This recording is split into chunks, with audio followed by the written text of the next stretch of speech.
Thanks to the folks at Edmonton-Leduc for putting this forum together. My wife says that I'm the only person she knows that can talk on a telephone like it's a hollow tube, so hopefully I can reach everybody in this room without a microphone. Does everybody hear me? Well, yeah? I know, but... are you recording this volume? Do you find the volume good enough? It's okay? Yeah. Okay, Peter, go ahead. If anything, often I'm too loud, not loud enough. So I just want to tell you a bit about myself. First off, I've been a member of Parliament now for 10 years in Burnaby-New, Westminster in British Columbia. I'm now the Shadow Cabinet Minister for the official opposition NDP for Energy and Natural Resources. As you know, the NDP Caucus is now 100 members strong, with members right across the province, right across the country. And in this province, we have one of the strongest MPs in all of Canada. And that's Linda Duncan, who is just a phenomenal member of Parliament. She does an amazing job. I'm a big fan of hers, and I'm a big fan of all Alberta New Democrats. Because when you look at Brian Mason and the exciting Alberta NDP caucus, what we've got in the legislature, what we're seeing in Parliament, is more and more Alberta New Democrats stepping forward and making a real difference. So for all those folks who are here, I know we've got some folks who are New Democrats and some who are not, but I'd like to particularly say to Alberta New Democrats, thanks for your outstanding work. You're helping Alberta and you're helping the country. And you can clap for that, if you like, because you should be clapping for yourself. Before I was a member of Parliament, I worked in a variety of jobs as a manual labourer, and one of them was at the now closed Shelburne refinery in Burnaby, BC. So I know firsthand in working with oil and oil products, both the potential for prosperity, but also the potential for environmental damage. In fact, one of my jobs was cleaning out the oil tanks. Roland knows well about this.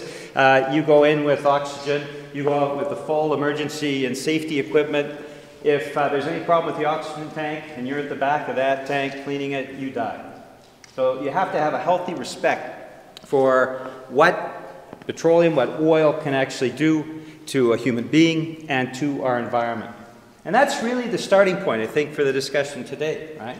Because we have increasingly real difficulties with both the environmental and the economic ramifications of the types of policies that Mr. Harper has put in place nationally and that we see here in Alberta with the Alberta Conservatives. And so what we need to do, I think, is make a shift to a much more responsible national energy strategy. And to kick that off, because I only have 10 minutes before Chips will stop me, I just want to talk about some of the worst practices that we're currently seeing in Alberta and Canada, and some of the best practices that exist worldwide that we should be looking at. And I just want to conclude in talking a bit about clean energy and Canada missing the boat currently on clean energy and the remarkable potential for economic wealth generation in this country if we take the type of approach and leadership on clean energy that other countries are doing. So let's start with worst practices. Well, the first of the 5 worst practices that we're seeing in Canada now is an emphasis on exporting of raw bitumen, rather than the development of upgrading and refining here in Canada with the value-added jobs that go with it. We're simply seeing, particularly from the federal government, a complete emphasis on export of raw bitumen, and that is, quite frankly, both, particularly on the economic side, a worse practice. The second worst practice that we're seeing is that we have low royalties and we have a high level of foreign ownership in Alberta and in the country as a whole. In the oil sands, we're now looking at about 3/4 of the investment being from outside Canada. What that means is often the profits go offshore as well. And in terms of low royalties, I know that's an ongoing debate in Alberta.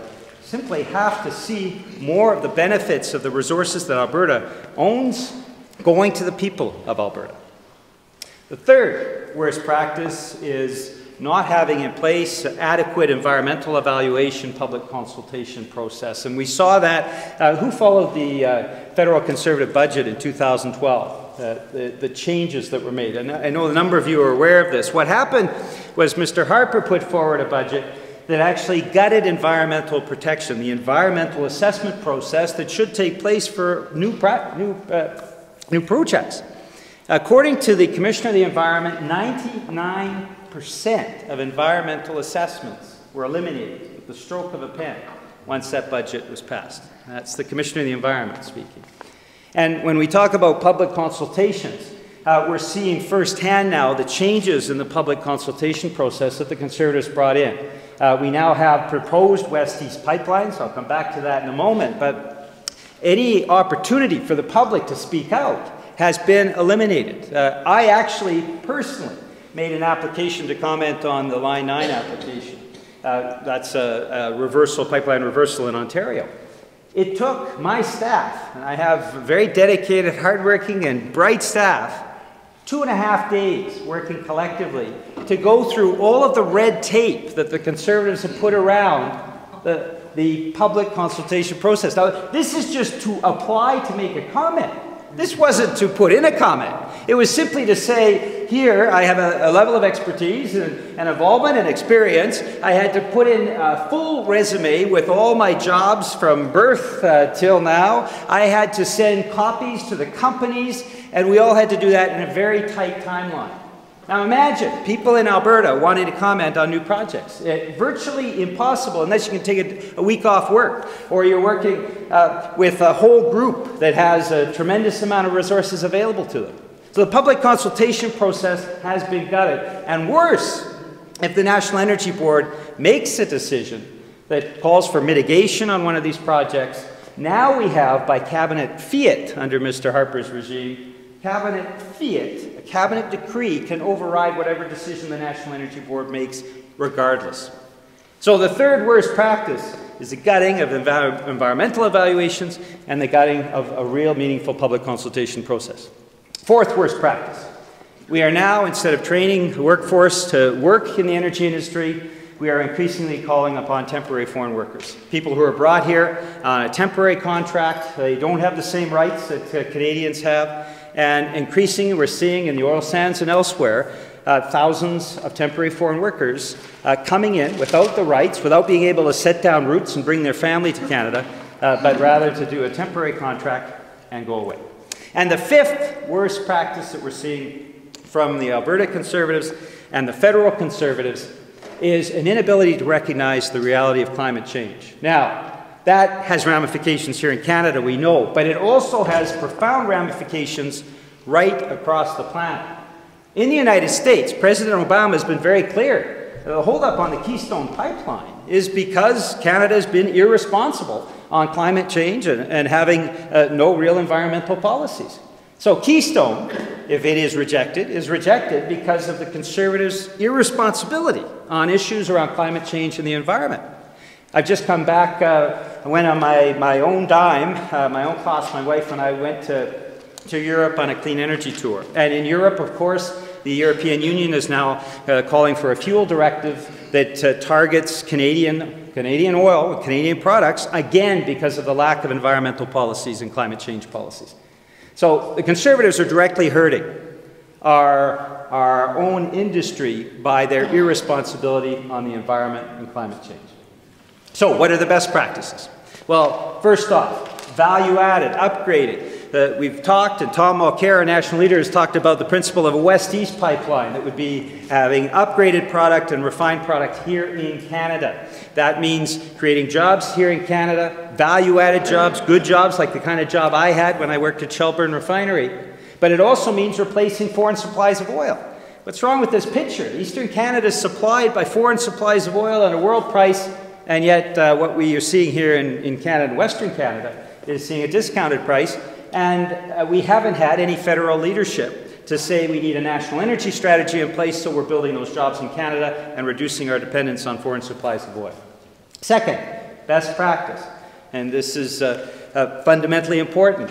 Have a better royalty regime and ensure as well that we're lowering ownership. That means making sure the foreign ownership in the oil sands is subject to some sort of system of checks and balances. Investment Canada should have said no to the CNOOC takeover of Nexen. And Albertans said no to that.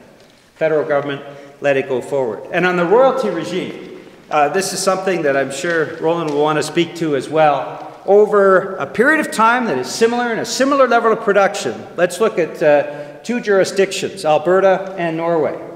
After 30, 40 years of production In Alberta, there's $16 billion in the Heritage Fund, but Norway has put together not only huge investments, better value-added jobs, investments in hospitals and education, they also have $600 million set aside in their Energy Wealth Fund. So we need a better environmental process in place to restore those cuts. Tom Mulcair has said environmental evaluation and public consultation. We're going to roll back what the Conservatives put into place.